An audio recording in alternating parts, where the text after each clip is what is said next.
তো আজ আমি আপনাদেরকে অনেক বড় একটা রেকর্ডের কথা বলতে চাই, যে রেকর্ডটা শুধুমাত্র বিরাট কোহলি বানিয়েছে, আর সেই রেকর্ডটা বাবর আজম ভেঙে ফেলবে, নিজের নামে করে নেবে। তো চলুন আমি আপনাকে বলতে চাই সেই রেকর্ডের ব্যাপারে। তার আগে আপনাকে একটা কথা বলি, ইন্টারন্যাশনালে তাদের ফেস টু ফেস খুব কমই দেখা হয়, যার কারণে আমরা ফেস টু ফেস জাজ করতেও পারি না। কিন্তু আপনাকে বলি, বাবর আজম যে টিমের সাথে খেলে সেই টিমের সাথে বিরাট কোহলিও খেলে, যার কারণে আমাদের একটা আইডিয়া হয়, আর সেই আইডিয়ার কারণে আমরা কম্পেয়ার করি। তো চলুন আমি কোন রেকর্ডের কথা বলছি আপনি দেখে নিন, আর কোন রেকর্ডের কথা বলছি যে রেকর্ড বাবর আজম বিরাট কোহলির থেকে কেড়ে নেবে।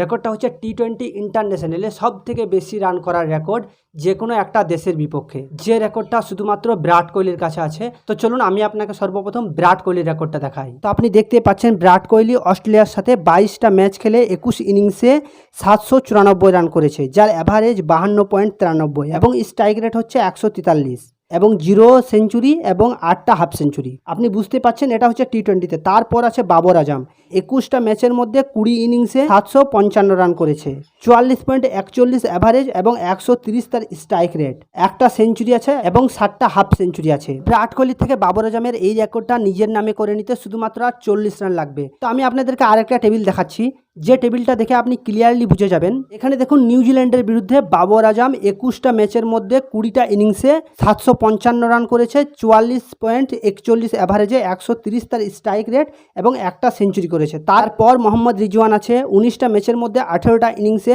622 রান করে, তার অ্যাভারেজ হচ্ছে 38.87 এবং তার স্ট্রাইক রেট হচ্ছে 126, তার 0 সেঞ্চুরি আছে, মানে সেঞ্চুরি নেই।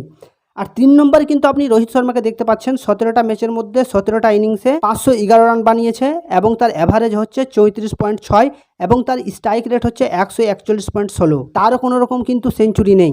এরপর আবার আপনি বিরাট কোহলির রেকর্ডটা দেখুন। বিরাট কোহলি শুধুমাত্র অস্ট্রেলিয়ার বিরুদ্ধে 22টা ম্যাচের মধ্যে 21টা ইনিংসে 794 করে, 52.93 তার অ্যাভারেজ এবং 143 তার স্ট্রাইক রেট এবং 8টা হাফ সেঞ্চুরি আছে, আর এটা হচ্ছে শুধুমাত্র অস্ট্রেলিয়ার বিরুদ্ধে। তারপরে আসছে 2 নম্বরে বাবর আজম, তার পিছনে পড়ে আছে, 21টা ম্যাচের মধ্যে 20 ইনিংসে 755 রান করে, 44.41 তার অ্যাভারেজ এবং 130.84 তার স্ট্রাইক রেট, একটা সেঞ্চুরি করেছে এবং 7টা হাফ সেঞ্চুরি করেছে।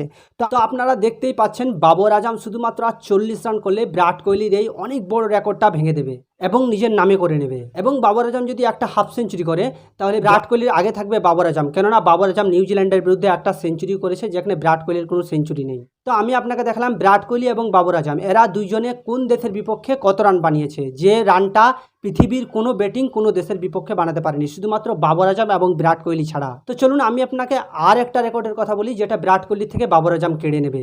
তো তার আগে আমি আপনার থেকে 10 সেকেন্ড সময় নিয়ে নিতে চাই। তো আপনাকে এতটুকুই বলতে চাই, আপনি যদি আমার এই চ্যানেলে নতুন হয়ে থাকেন তো দয়া করে একটা সাবস্ক্রাইব করবেন, আর এই ভিডিওটি যদি আপনাকে ভালো লেগে থাকে আপনি একটা লাইক করে যাবেন।